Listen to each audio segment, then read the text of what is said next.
Imunodeficitas, dar galbūt tai yra tarptautinis žodis, jeigu įprastai kalbant, tai yra imuniteto nepakankamumas. Ir šiuo terminu apibūdinamas organizmo negebėjimas apsisaugoti nuo viso to, kas jam genetiškai svetima. Tai dažniausiai būna infekcijos, iš aplinkos patenkančios svetimos medžiagos, bet lygiai taip pat, jeigu pačiam organizme pasigamina jam neįprastos medžiagos, normaliai funkcionuojant imuninė sistema sugeba su jom susidoroti, jeigu jis sutrikus ar pakitus, tai sutrinka ši gynybinė funkcija. Imunodeficitai yra skirstomi į pirminius ir antrinius. Pirminiai tai yra įgimti imuninės sistemos sutrikimai, praktiškai tai, kas yra genetiškai užkoduota. Genetiškai užkoduoti mes sirgti įvairiom ligom, tai lygiai taip pat gali būti ir paveldėtas sutrikimas imuninės sistemos ir jau tuoj šios problemos pasireiškia tuoj po gimimo. Pirminiai imunodeficitai įprastai pasireiškia anksti. Ar tuoj po gimimo, nors kai kurie, kuomet yra antikūnų trūkumas, gali pasireikšti truputį vėliau, tai yra 3-6 mėnesį po gimimo, kuomet išsenka iš mamos gautas antikūnų kiekis. O dėl imunodeficito paties organizmas negamina šių antikūnų ir požymiai būtent pasireiškia šį laikotarpį, o pagrindiniai požymiai, kaip minėjau, tai pradedama dažnai sirgti įvairiom infekcijom.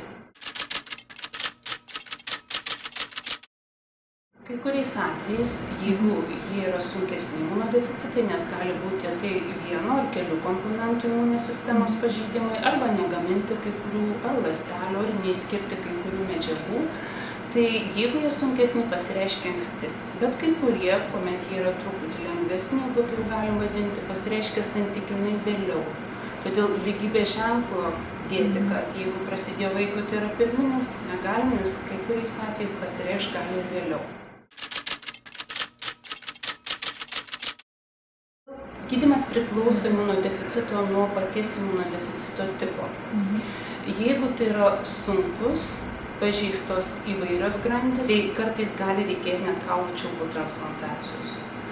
Yra variantų, kuomet yra pačių antikūnų trūkumas tik, vėlgi procentiškai tai dažnesni imunodeficitai, tai galima skirti pakaitinę terapiją imunoglobulinais. To, ko trūksta pacientui, tas yra supilama reguliariai paskyrus gydymą, paprastai tai kartą į mėnesį, ir jeigu gauna šį adekvatų gydymą, infekcijos nebesikartoja, nebereikia antibakterinių vaistų.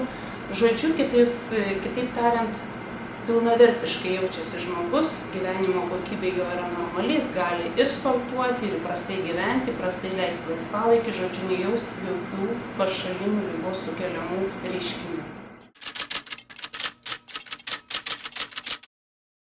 Pirmiausiai ir pagrindinę priežiūrą vykdo šeimos gydytojas.